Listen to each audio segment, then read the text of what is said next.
Welcome all our Torah Anytime viewers. Tonight again we are learning Le'ilu Nishmat Miriam Bat Bracha. We are continuing with, I think this is lecture number 4 on Mashiach, if I'm not mistaken. So like we did the other 3, you don't need to have those previous knowledge to know to continue, but obviously it would help you a lot. So the way that I am going to organize the whole series on Mashiach is going to be a standalone share, even though it's going to be a series. You'll get a lot more if you get all the information from the previous classes, but if not, you'll still be able to understand the bulk of what we're going to be speaking about throughout also the entire series of Mashiach. Okay, so tonight we're going to B'ezrat Hashem speak about Islam. Islam, ISIS, Hamas, Al-Qaeda, you know, all of our friends in the Middle East that really, really love us so much that they just want to send us to heaven already because it's so good up there. But you know, we have to understand what is Islam's purpose in the end of days. What do we have to learn from Islam, you know, in the end of days, and how does all this come into play in the bigger picture of Mashiach and the end of times?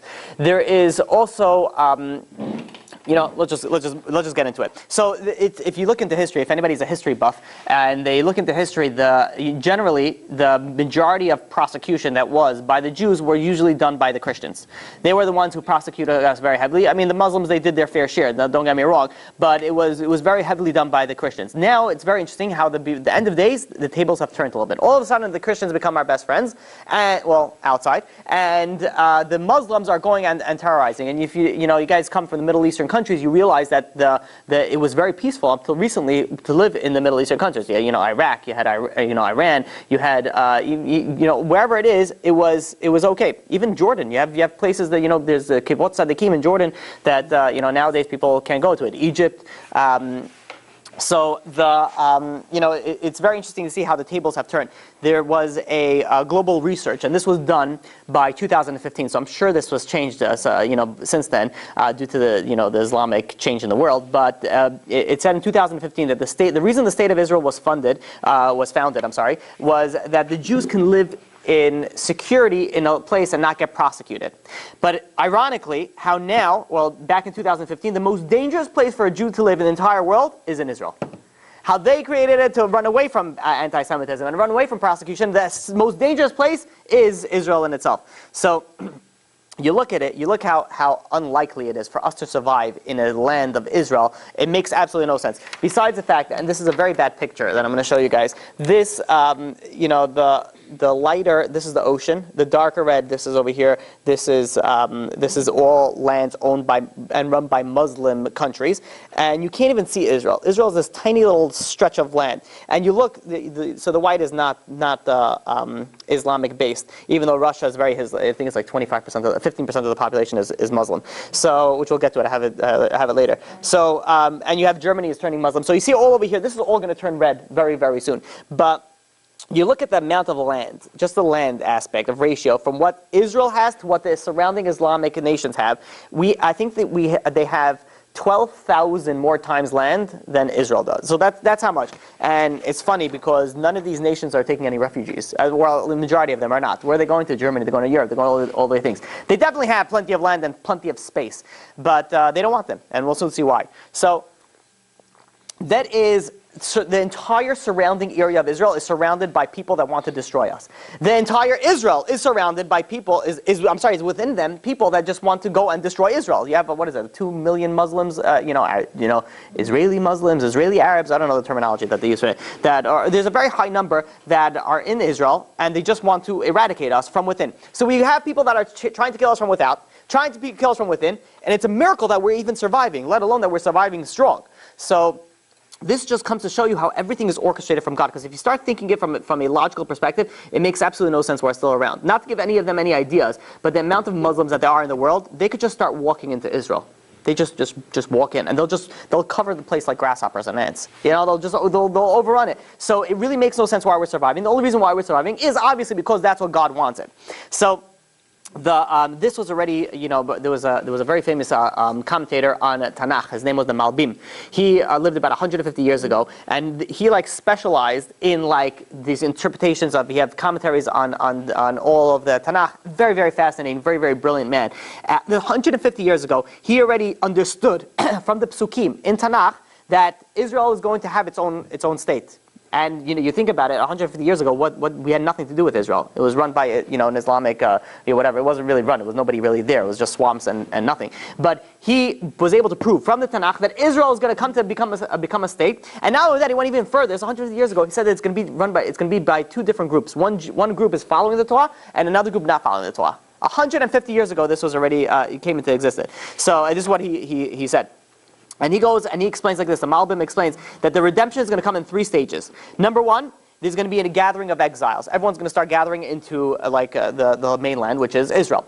And then there's going to be a small government set up, which was what we have right now. And finally, the third step, which we'll have an eternal kingdom, the kingdom of Mashiach. So we see over here, we're already 2 out of 3, and we're already by the footstep of the third.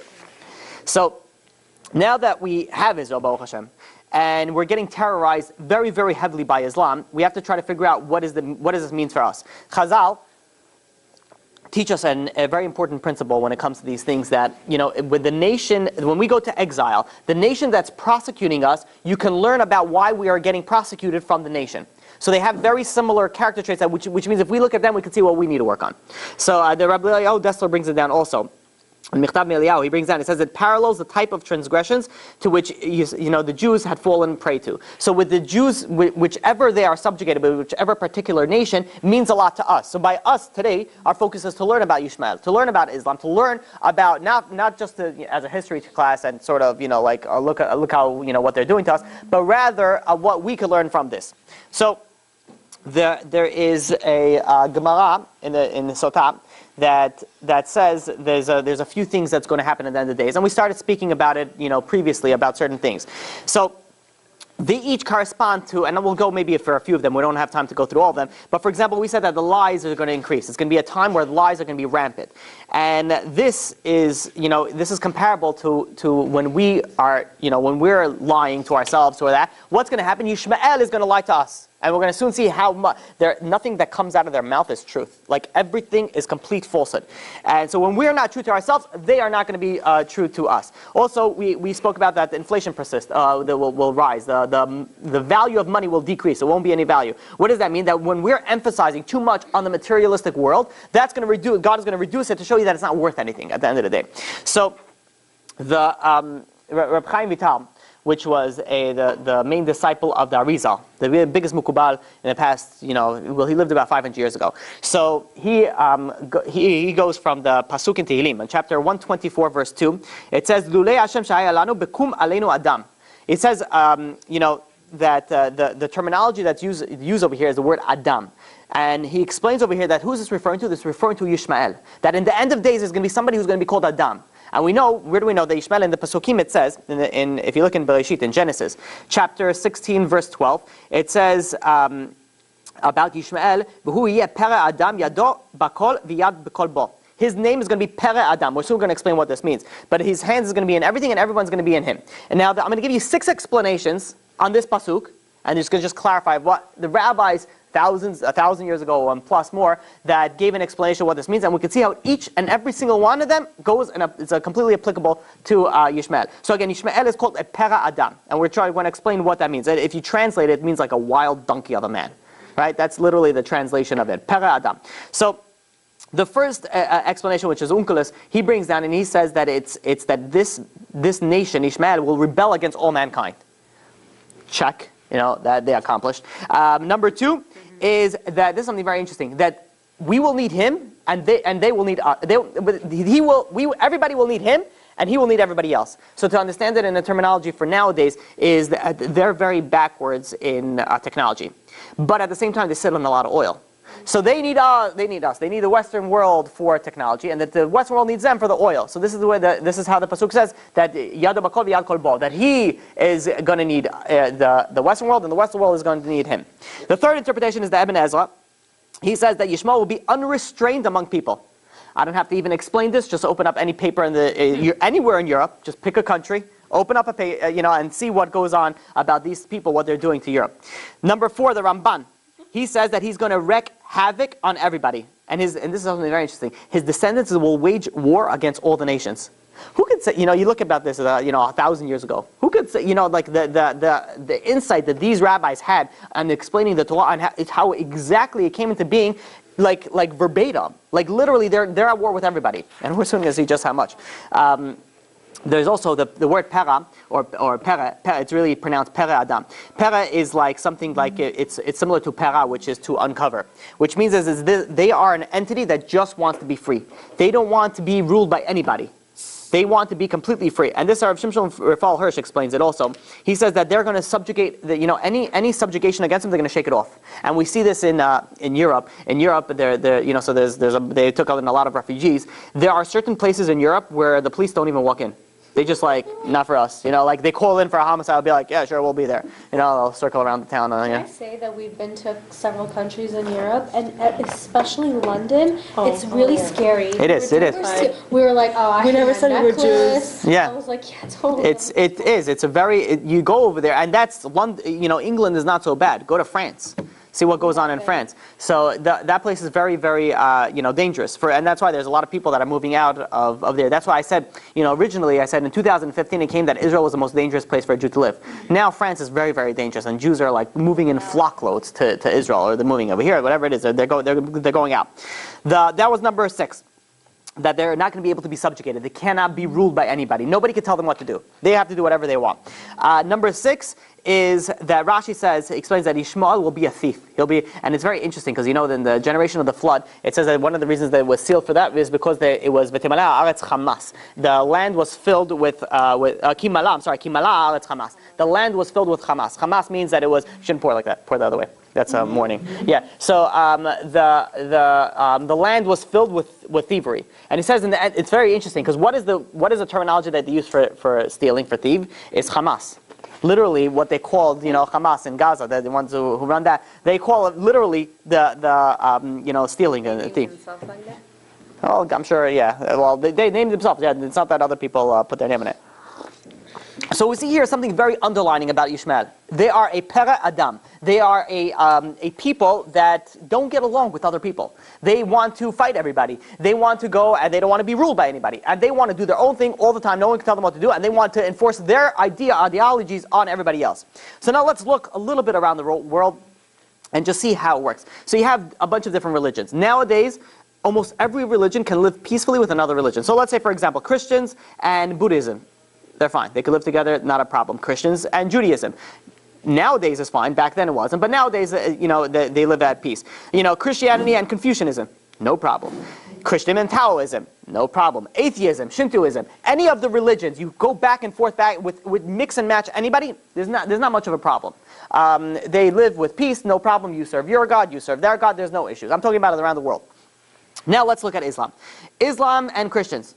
No, not going to happen. No, that's not going to happen unless you want to have your head on a platter. You're not going to be a Christian in an Islamic place. Islam and Buddhism, also very bad idea. Islam and Judaism, very bad idea.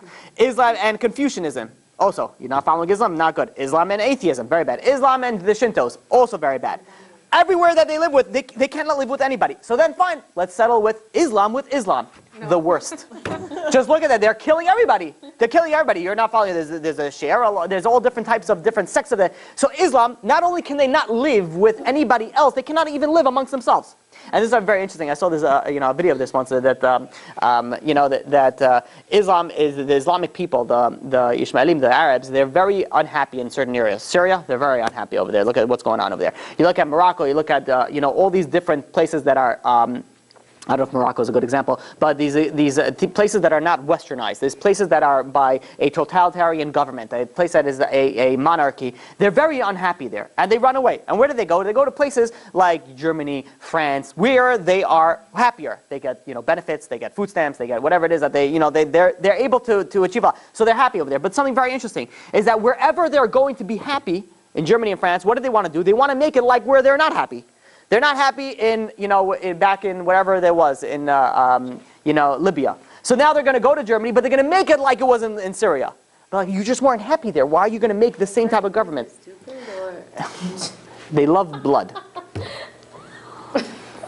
They love blood. So, but here we see over here, and someone once sent me this video. They did a very nice presentation of this video and how everything worked. It was just beautiful, but it made perfect sense. So.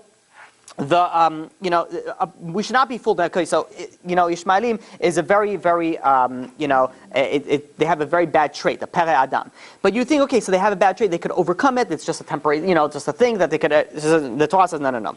So generally, in proper grammatical Hebrew vernacular.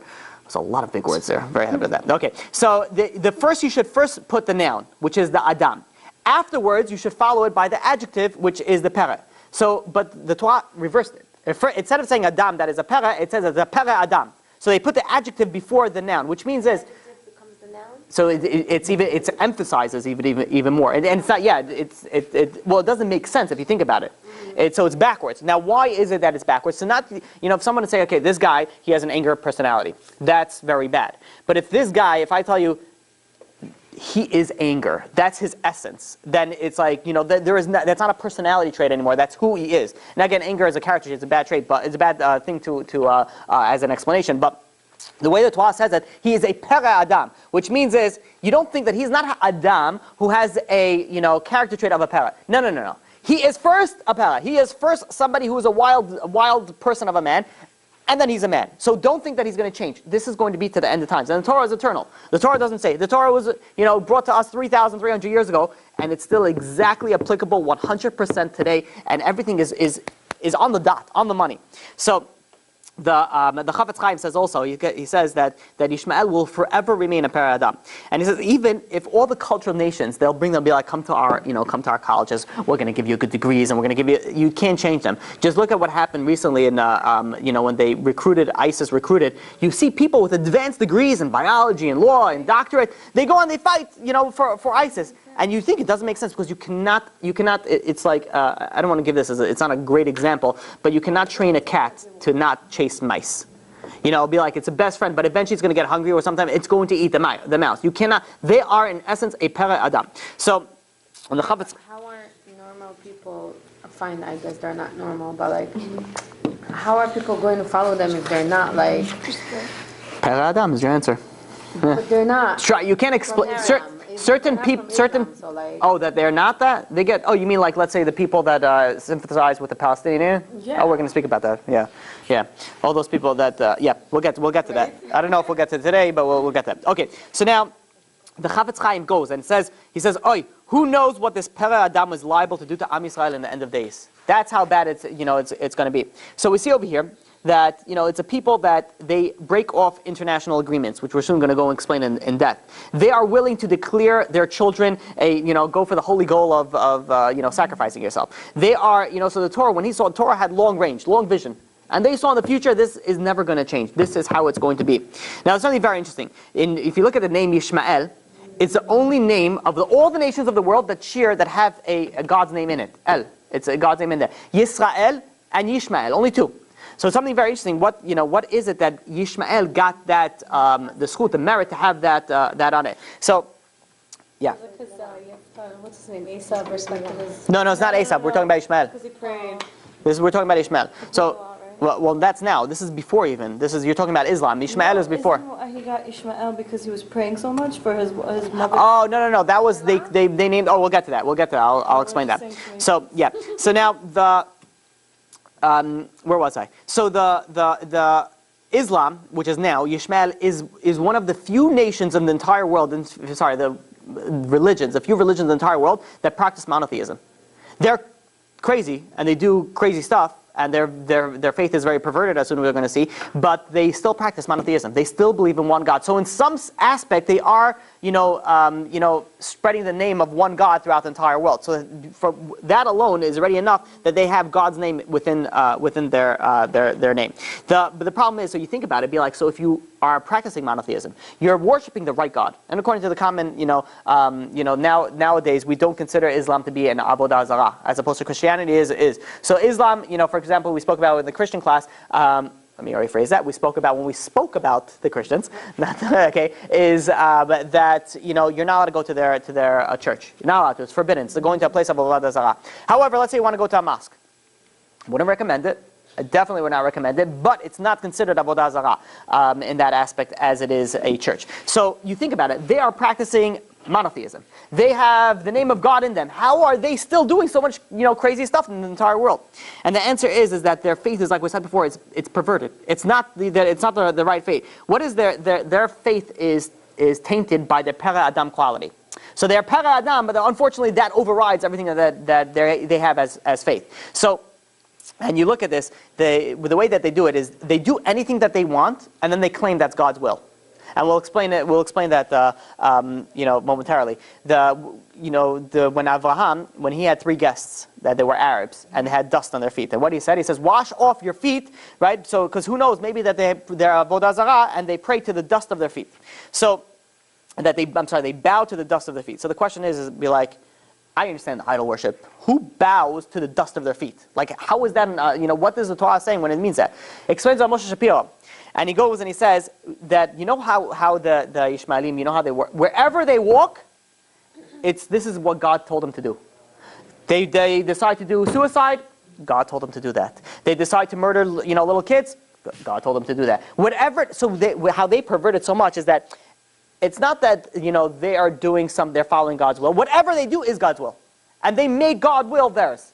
You understand what I'm saying? You understand how they flipped it. So, and this is very unfortunate. So what they're doing is that they think they're great people, and they think they're going straight to heaven, and they think they're going to be going to to the top level of paradise for the things that they do. They are basically I don't know what confusing themselves. They're I mean, if you think about it, also it's not only them. Nowadays, it's very unfortunate, and I speak to people like that. People think that they're a good person. I'm a good person. I'm a good Jew. This is the verbatim of what people tell me. I'm a good Jew. I just I don't keep kosher, but I'm a good Jew. I'm a good Jew. I don't keep Shabbat, but I'm a good Jew. Steal every once in a while, but otherwise, I'm a good Jew. I'm like, who gave you terminology? How do you, do you speak the English? What do you mean? You're good. It's like, I said, I don't even understand. It's like going to court. Somebody got busted for robbing a bank. Yeah, let's make a nice juicy story. They got stealing from robbing a bank, right? And they go in, and the judge says, being that it's a very nice judge, he says, listen, I'm going to let you off with a warning. Whatever. He's not following the laws. But he says, I'm going to let you off with a warning. So he says, but on the condition that you don't rob any more banks. So the guy is, he's standing over there, goes and says, fine, I'm not going to rob any more banks. I can't promise anything about convenience stores, though. I'd be like, I'll be a good citizen. No more banks. But I can't promise anything. I'm like, how do you, that's not a good citizen. You have to follow all the rules. You want to be a good Jew? It equals very, very easily. Follow the rules of the Torah, and you'll be a good Jew. Don't make up. And this is exactly like Islam. Islam, what is Islam? They pretend to be whatever they want to be, and they fit it into their religion.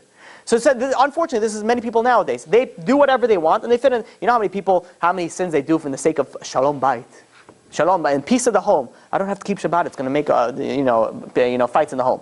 I don't know which Shulchan Aruch you're reading, but no, that's not like that. Or they say, how many people go in the name of giving charity? It's like, listen, I'm going to go gambling. 50%, Rabbi. 50% of all my winnings is going to go straight to charity. So first of all, why are you so confident that you're going to win? And second of all, that's despicable money. It's a money that's not blessed. So yeah, and then they have people that what? Let's say I want money gambling. Can I give it? You could give it to tzedakah, and you should, but you should not be going gambling. Gambling is forbidden. So the that's okay. Yeah, I'm talking about, let's say you go, in particular, let's say you're sitting around with a bunch of friends and you're playing poker, 100% forbidden. Then there's different, yeah. Oh wow, I didn't know you guys, all right, so then we'll have to explain this. So the, no, it's a big problem, because there's a little bit, you have to speak to a local Orthodox rabbi, but as a general rule, gambling is, stay away from it. You have a particular circumstance of whatever it is, then speak to your local Orthodox rabbi. Going to play lotto, going to play like, the Mega Millions of Powerball, that's okay. That's not a problem. And Not okay, and then gambling. I'll tell you what the problem with gambling. The problem with gambling is that when you're sitting with a bunch of friends and you're playing poker, so everybody brings in X amount of money, they put it into the pot, however it goes. I'm not familiar with the rules, but you bring in money, and then one person usually wins. Or a few people win, but yeah. So but the problem is that when you're going to play poker, you're not thinking you're thinking that you're going to win. And hence the guy before, give 50% of all my winnings to charity. He goes. People don't go to normal people do not go gamble and be like, it's going to be awesome. I'm going to lose like $1,000 tonight, but it's going to be worth it. It's going to be great. Nobody does that. You go, I'm going to go to that. I'm going to come back with 10 grand. You watch me. I'm going to make 10 times the money. Everyone goes in thinking they're going to win. Now, it's a very big problem when you have a bunch of people putting in money together, everyone thinking that they're going to win, and then only one person wins. So everybody else is not really willingly giving over the money because they really wanted it. So it's like a avak of geneva. It's a dust of like stealing a little bit because you're taking money from somebody that doesn't really want to give it to you. And But they agree to it. of course they agreed to it because they thought they were going to win. It doesn't matter. They still agree to it. All right, but they still thought that they were going to win. Right, It's- they agree to it So willingly. sometimes you don't even want to give money to charity, but you're like, it's for the best or whatever. It's not the same. No, that's you're not. The charity's not stealing. You don't want to waste money on food, but you have to eat. Be like, it's like, so you're not going to. All right, that hit home. Okay, good. All right, so let's move on. But maybe one time we'll have to make a whole class on gambling. So okay. By the way, this also goes in how people pretend to be okay in let's say in aspects of modesty. People say, you know what, I'm fine. It's it's very hot in the summer. Afterwards, that's when I'll start. In the winter, it's easy to be modest. And that's when I'll start. It doesn't work, and they think I'm a good person because there's one thing that you should do is do not fool yourselves. You want to do a certain sin. I wish you that you wouldn't. But if you do, there's one thing that if you fool yourself, then you're never going to change. But you have to be honest with yourself. Don't be like the Ishmaelim who think that they fool themselves. That's the word I was looking for before. They fool themselves. They think that everything is right. And they're never going to change because they think that they're right. Don't think if you're doing something wrong, don't convince yourself that it's right. Okay, so this is why that the Yisrael and Yishmael both have God's name. Now we could split hairs a little bit. Yisrael is, if you split, it's Yashar Kel, which means is they go in the path of God. Yashar means straight to God, which means is that we follow God's Torah and the way that God does it. Yishmael means like God will hear. God will hear. What's God going to hear? God's going to hear what I want to say. And that's what's going to be that's what's going to be the God's will. So they pervert it and they will put it, because the proof is, but you could ask this also a question. If you look at the pasuk in Bereshit, in Genesis chapter 16 verse 11, it said the malach came to her, the angel came to her and said that he said that the Yishmael was one of the people that were named before he was born. The angel told her what to name him. It says, the angel goes over to Hagar and it says, V'karat shmo Yishmael ki shama'a Hashem el anech, that you're going to call him Yishmael because God heard your cries. God heard your pain and your suffering, your affliction. So we see over here that his name was really not because Yishmael that God will hear, but rather because God heard from Hagar. So you could ask a question on what I just said. Be like, oh, no, it's already written before why God's name was written, why Ishmael's name was written like that. So the answer is that if it would have been that just on the aspect of God heard Hagar's cries, then it should have been Shama Kel. Like in the past, God heard you. Yishma is the verb in the future. What does that mean that God will hear you? So saying that not only that God heard you before, but this is the essence of the person, that he's always going to think that God's going to hear him. Whatever he says, that's law. And that's why his name is Yishmael. It tells you a lot about him. Explains the Zohar. The Zohar goes like this, and he says, no exile will be as oppressive to the Jewish people as the Ishmaelite exile, which is going to be the worst exile. And Rav Chaim Vital goes on this and says, in the future, Ishmael will cause extreme and bizarre grief, the likes of which we have never seen before. And we could go even more. Balak, the king of Moab, he went and he hired Bilam to curse the Jewish people. And Bilam tried to curse the Jewish people, but he ended up giving them a blessing. But and he ended up prophesying. Bilam was a non-Jewish prophet for the non-Jewish nations. So he prophesied about the end of days in our times. That's what he prophesied. And he says, and I'll read it for you in English. He says, alas. Alas is like, the translation is oi. Oi is like, oh man, oh man. He's like, who can survive when God puts this on him? When God's put this in him. Says Rabbi Elazar ben Horkanos. We're going to quote a lot of Rabbi Elazar ben Horkanos. Rabbi Elazar ben Horkanos was the rabbi of Rabbi Akiva. Remember we spoke about the whole, so this was his rabbi. He's talking about someone who lived in the year about from the year 40-ish to about 116 Common Era. And I'm just rough estimating. I don't have the exact date, so don't quote me on it. But in that time frame. So he says that who is Bilam talking about? He is talking about Ishmael. He's talking about the Ishmaelite exile. And this is saying, he says that it's going to be so bad that about no other exile did they use the term oi. Oi, only regarding to Yishmael. And we're considered in exile now? Yeah. In a while though, Yeah. So and you could see that, how this exile is really much worse than all of our other exiles. In all of our other exiles, there was no nation, no person who wanted to kill himself to kill other people. It never existed.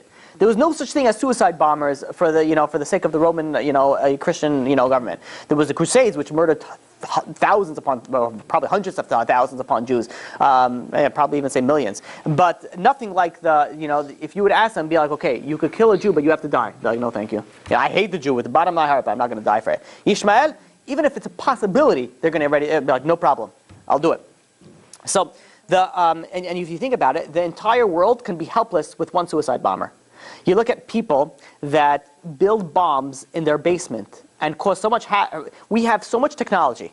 We have so much advancement in the infrastructure of security and like crazy stuff. Yet you have one guy who goes online, reads up on how to make a bomb, and then he could go and blow himself up and kill who knows how many people, and we still cannot protect against that. It's not, we're trying, but we're living in a place that we feel absolutely no protection. And you look at you think back before September 11th, 2001, you thought America, just like the Titanic, impenetrable, the strong nation, and then what happens? A few people, went and they brought America down to its knees. It brought it down to its knees by hijacking some planes. With what did they have? Some box cutters? This is what they dealt with, and they, whatever, I don't know, they had bombs, whatever else that they had over there, but it's ridiculous on how you have... Exactly. They were willing to die for their cause, and they were willing to, and this is the place that we are. We had never, ever been in this predicament before in the history, in all of our exiles. So you look at the statistical, numbers of how many Christians, how many Muslims, these things are all like estimated. So Christianity right now is still as the #1 religion in the world, right? It's got the top 10 ranks. It's #1. Islam is #2, and it's coming up very close. So you have about Christianity, and again, this is rough estimates, about 2.1 billion Christians in the world. Islam. So you look at, depending where you look, anywhere between 1.3 to 1.8 billion Muslims in the world. So, but from all the places that I've done my research, it's been more 1.8 billion than 1.3. So. And this is as of 2015 when I was doing the research that came up. So as of 2015, there's about 1.8 billion Muslims in the world. It's the world's second largest religion in the world. But from this statistics that they presented, it says Islam is expected to exceed the number of Christians by the end of the century. They're going to overtake it. They are the fastest growing religion worldwide. So you think about it, be like, okay, this is not a passing phase. This is just going to get worse. And you look, so CNN wrote down, I know CNN, fake news, we all know it's not, whatever. But at the statistics that they presented was not their statistics, so you could say it was from the CDC, the Centers for the Disease Control and Prevention. So they brought down that since 1909 is when the U.S. government started to keep track of the fertility rate, and we'll explain what that means in a minute. And in 2016, it kept on declining. Ever since the post-World War II baby boom, it kept on declining, and when 2016, when this article came out, it was at the lowest point, the fertility rate. So just to explain what that means. In order for a culture to maintain itself, it has to have, for more than 25 years, it has to have a fertility rate of at least 2.11 kids per family. And I'll explain what that means. So you have a husband and a wife, right? So there's 2 humans in the world. Now, if they want to make sure, at least to maintain the same population, they at least need to have 2 kids. So the population is equal. Now, if they have 3 kids, that means the population is on a grow. If they have 1 kid, then the population is on a decline. So when you hear the terminology of 2.1, 1.3, these are, so anything, in order just to stabilize itself, not even to grow, it has to be at least 2.11. This is according to the statistics over there. I don't know where the 1 came in, but from common sense, you'd see at least 2. So now let's look at the fertility rate throughout the entire region in Europe, in America, and the Islamic world. So the fertility rate, this is as of the study was done in 2007. France has a fertility rate of 1.8.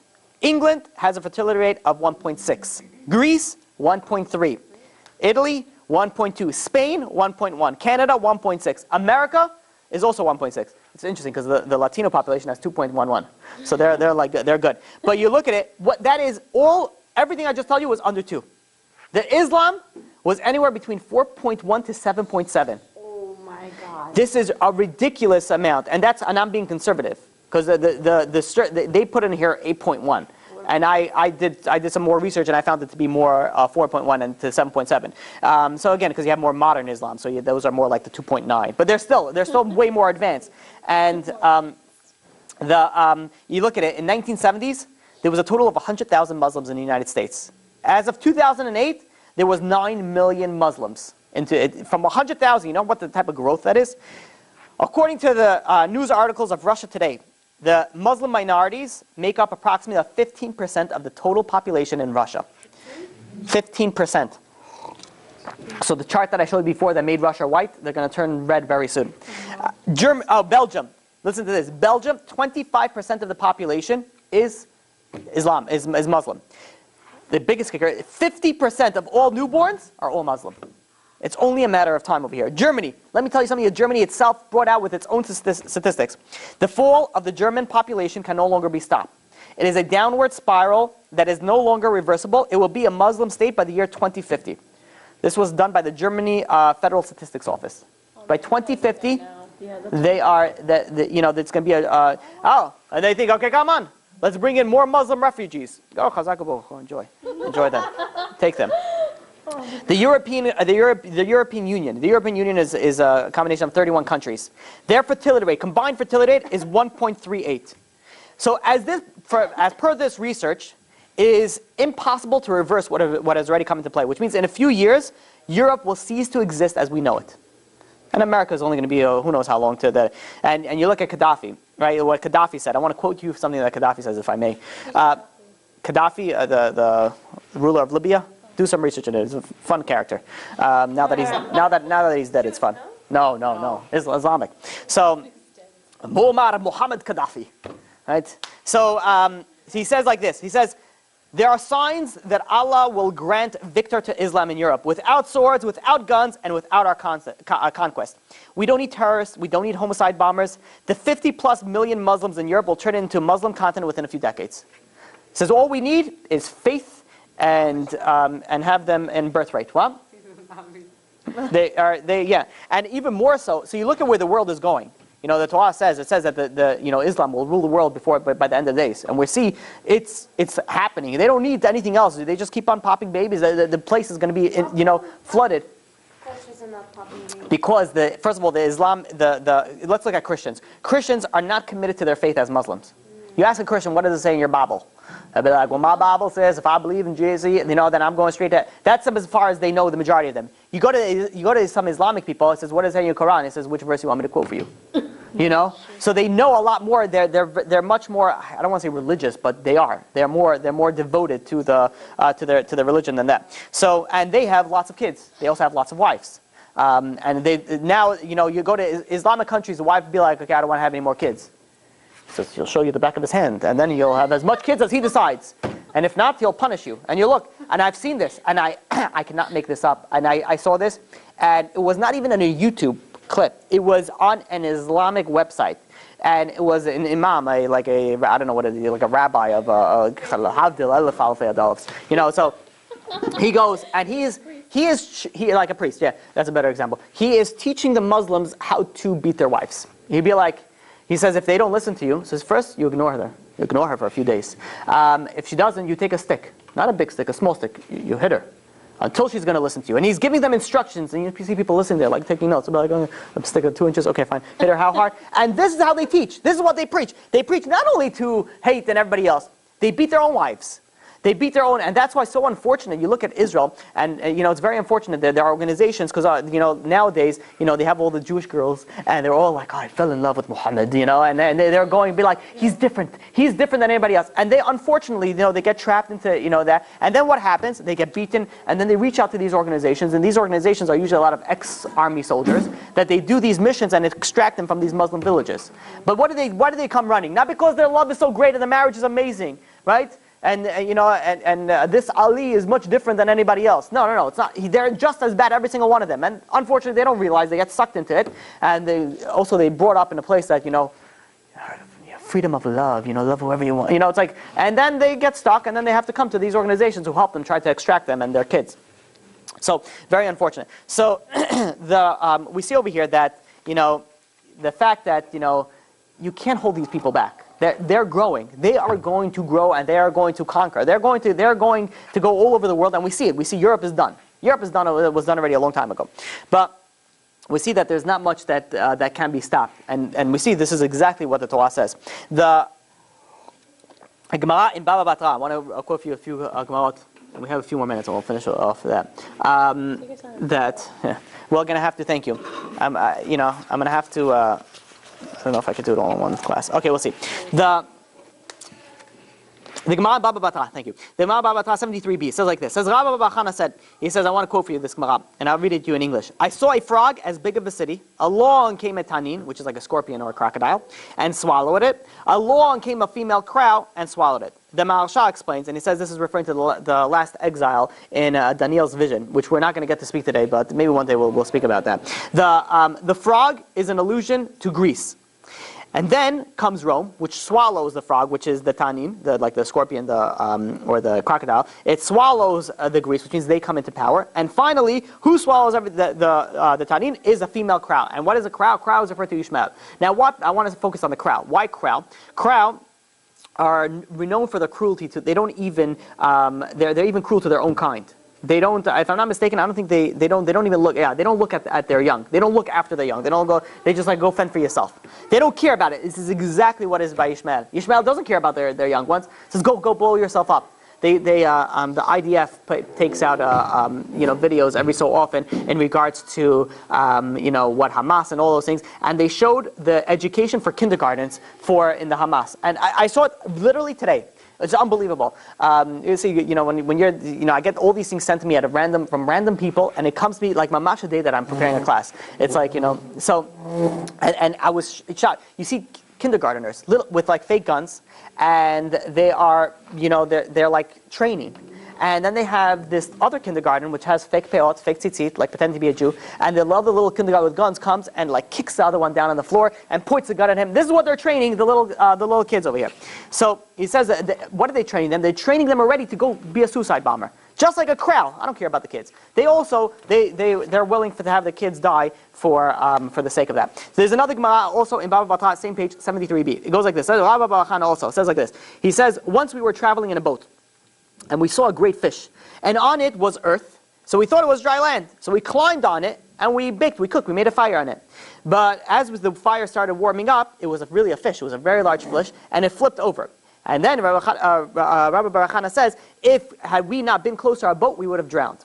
So I want to give you an explanation from somebody by the name of Rabbi Yaakov Milisa. I have to first explain who this Rabbi Yaakov Milisa was, because you see how his explanation, to give you some, so first of all, very interesting, his name was Yaakov ben Yaakov Moshe. Usually you're not named after your father. So I did a little research. It turns out that his father died before he was born. So he was named after his father, Yaakov ben Yaakov Moshe. So he was also the great-grandson of Chacham Tzvi Ashkenazi, which everyone is not familiar, is also related to Rav Yaakov Emden. So he was a very, very big posek in his time. How big was he? So there was somebody by the name of Rav Shlomo Gansfried, who wrote something called the Kitzur Shulchan Aruch. So he took the Shulchan Aruch and he made it in a bridge version, very easy to read for the common popular. And I strongly recommend this. It's very easy to make this in English now. They even have a Sephardi version of it. They have a Sephardi and Ashkenazi version of it that you go in a bookstore, you buy Kitzur Shulchan Aruch, and you literally could go and read all the halachot. It gives you a great abbreviation of all the halachot that you need. So he wrote it, and this is back in about the year 1800. He wrote an abridged version. But besides abridging it, he also included the current commentaries on the halachot. So updated on like certain things that that before basically made it more up to date with the more recent rabbis that the poskim. So he did it in a very similar way to the way that Rav Yosef Karo, who wrote the Shulchan Aruch, the way that Rav Yosef Karo did in the Shulchan Aruch, he took 3 rabbis and of their works, and which was Rabbi Yitzchak Alfasi, the Rambam, and Rabbeinu Asher, and he took them and he sort of knew all their laws and picked the majority on the laws. On that majority of the halachot, also you look at it, it's a Rambam in the Shulchan Aruch. But so the Rav Shlomo Gansfried, when he did the Kitzur Shulchan Aruch, did it in the same method. He took the 3 things. So he took of the 3 things, one of them was this Rabbi Yaakov Milisa. This is one of them so he was such a big posek that he was one of them that he took for. The other two was Rav Shnev Zalman of Ladai, and which authored the Shulchan Aruch Harav, and Rab Avraham Danzig, which authored the Chai Adam. Again, for you guys who are not familiar with any of the poskim, it's probably, but just it's good information to know. So he was one of them that he took in to sort of compile his Kitzur Shulchan Aruch, which means he was a very, very, very big posek. So now, listen to how he explains this Gemara. Amazing. So he says like this. He says that that this was a mystical vision that is in reference to before Mashiach comes. And he says that before the Mashiach comes, the Jews will rule over the other nations, and the Jews are compared to a big fish. And the Bnei Israel, the Jews, will think that they dried up, that everything is dried up, like the dry land on top of the fish. And all these nations, they lost hope. And therefore, Klal Yisrael will bake and cook, which means that they'll try to overpower them totally. But then they will heat up the area. This is going to heat up the area, and the fish will flip over, which means is that they will overcome. They somehow, the people that they subjugated will come and will fight back. And then it says, had we not, then the Gemara finishes off, had we not been close to our boat, we would have drowned. Which means is, and Rabbi Yaakov Melissa goes and explains it, had we not been close to the time of redemption, we would not have survived. So we look at that, that's how he explains it in the 1800s. Now we look at it nowadays, in the 6 Day War. The 6 Day War, Israel felt on top of the world. We beat so many, all the surrounding nations, we demolished it. It was so, if you ask anybody who lived in those time over there, if an Arab Palestinian was walking they were scared of the Jews. They were scared. They just ran away. There was such fear in the Arabs that they were scared. The Jews were on top. But all of a sudden, for some unexpected reason, they got their self-esteem back, the Arabs. And all of a sudden, it flipped around until the Intifada. When the Intifada came, and the Arabs started fighting back. So we see over here exactly what he said. We ruled over the area, and now all of a sudden, now we gave back land, and now we get, so it's going back to exactly the way that he brought it. He explained it in the Messianic vision about Mashiach. There is something I want to share with you. Let's try to figure out over here. Should we stop over here? Maybe we should stop over here and continue next week, because it looks like we're going to have to split this into two about it, Islamic thing. It's Just like 10 minutes. You want to do a little bit more? Yeah. Okay, fine. So, Baruch Hashem, look, you just want to learn so much Torah. Okay. So, I'll go for a few more minutes, and then we'll continue this with B'ezrat Hashem next week also. So, there is Pirkei de Rabbi Lezer, which we spoke about before, the Rabbi Lezer ben Horkanus, which was a rabbi of Rabbi Akiva. He, if you want to look at it inside, because we're not going to go over everything, in chapter 30th in Pirkei de Rabbi Lezer, which is one of his books, they have it also in English, you could go pick it up in the store. In chapter 30 over there, it speaks about 15 things that Bnei Ishmael will do to the land in Israel in the end of days. And it's interesting, you go through it, it's like check. So we're not going to go through all of them, I'll go through some of them. He says, of the few, he says they will turn their cemeteries into pasture land and dumps. They'll turn the cemeteries, and we see that, to be honest, I saw it with my own eyes. You look at the Har HaZeitim, how the little kids, they jump from grave to grave, like they play on that. They literally turn into that. Then it says the lies will abound, which we spoke about. They will deceive the people, and we see this so true. The Ishmaelim, they're so, it's funny because sometimes they get caught because they fake the media. They put video cameras out and showing how, look what Israel did, and everybody's like, like in pain. Or I've seen, because sometimes they have video cameras rolling and it sometimes gets leaked out. So one time they had, what Israel did to them. They had a row of corpses around there, and the problem was that they showed the video, and look at how many people they killed. The Israeli government. Look what they did to us. And then you see in the corner there was a foot that was moving under the sheet. There was a foot that was moving. And then you also see how they have video of how there's bombs and things like that. But it's interesting that you only see a certain shot. And then there was another video that was capturing another shot. You see the Palestinians that were gathered. They were calling people stand over here. So this guy was running, and all of a sudden he gets close to the video camera. All of a sudden he's like, he makes himself like he's hurt. They show to the media look how bad, look what they're doing to us. They completely perverse it. And we caught them on this so many times. They don't change. They don't care. No, this happened. No. They completely stand by it. And look at the world. The entire world believes it. Be like, look what Israel's doing. Look what Israel's doing. And meanwhile, you have the same video out there and showing that they're just, they're fighting with themselves. They're making explosions. They're doing this, and they're putting up smoke over here. So, Pirkei de Rabbi Lezer said this already almost 2,000 years ago. He said that the lies will abound. They will be very deceptive. Then he goes and he says also the law will be distant from Israel, which means to explain that is that even the Jews, unfortunately, will be disregarding the Torah. We see over here a lot of Jews in Israel, they don't follow the Torah. So And then he says something very interesting. He says the paper and the quill will shrivel. So I saw this interpretation of it. What does that mean, the paper and the quill will shrivel? Which means is, and this is an interpretation of it, all agreements that Bnei Ishmael sign are not even worth the paper that is written on it. They say yes for peace, and they say yes for, don't even listen to them. It's not worth anything that they say. Then it says something also very, very interesting. They will build a building over the Heichal, over the Kodesh Kodashim, over the temple, the sanctuary. They're going to build a building. And you look, first of all, this was written by Pilkei Rabbi Eliezer, which Rabbi Eliezer ben Horkonis. Let me just give you some timeline. Islam was created at about the year 610 Common Era. He came around 500 years before Islam was even into the thing. And by the way, they would build a building in the sanctuary. You know that's the mosque, the Mosque of Omar. I forgot what it's called, the Caliph. We'll speak about that probably next week. But you see over here that 500 years before they even build it, they said they're going to build a building over there. And look, they have the building over there since then. It's a Ruach HaKodesh, whatever. A lot of these things are derived from Psukim. You have everything's in the Torah. Everything is in the Torah. You just have to know to be on the spiritual level to be able to look at it and see it. So everything until the end of days, everything's in the Torah.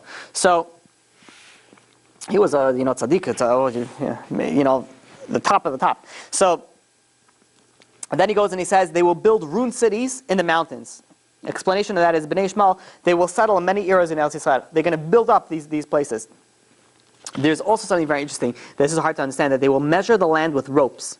So an interpretation that I heard is that they will claim sections of Israel to be theirs as well.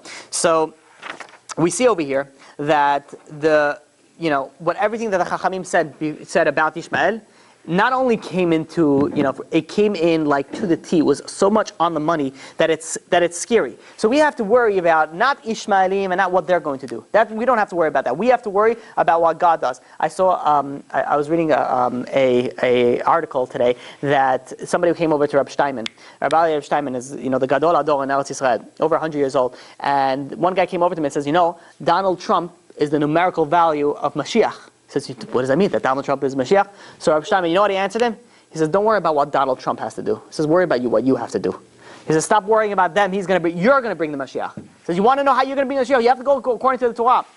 When we're learning about Ishmael, we're not here to bash Ishmael. That's not my intent. It's my intent to bring him down. My intent is, what can we learn to perfect ourselves? And we have to look at, just how we started off, with how Chazal tell us that when we're subjugated into a land, we're subjugated for a reason, for that particular exile. And we have to learn why, and we have to overcome it. So we see Islam is like, some crazy stuff that they do. Some really crazy, wacky stuff that they're doing. But we have to learn, but that must be that we're lacking in something over here. They fool themselves. Oh, do we fool ourselves? Oh, do we fool ourselves? I can speak a whole class just on how much we fool ourselves. People convince themselves that they are okay. And I'm not saying that you should think that you should never think of yourself as a bad person. Because if you think of yourself as a bad person, you will do bad. You shouldn't think of yourself as bad. But don't fool yourself to thinking that you don't have to grow. And there are many people who think, I'm okay where I am right now. I'm pretty happy.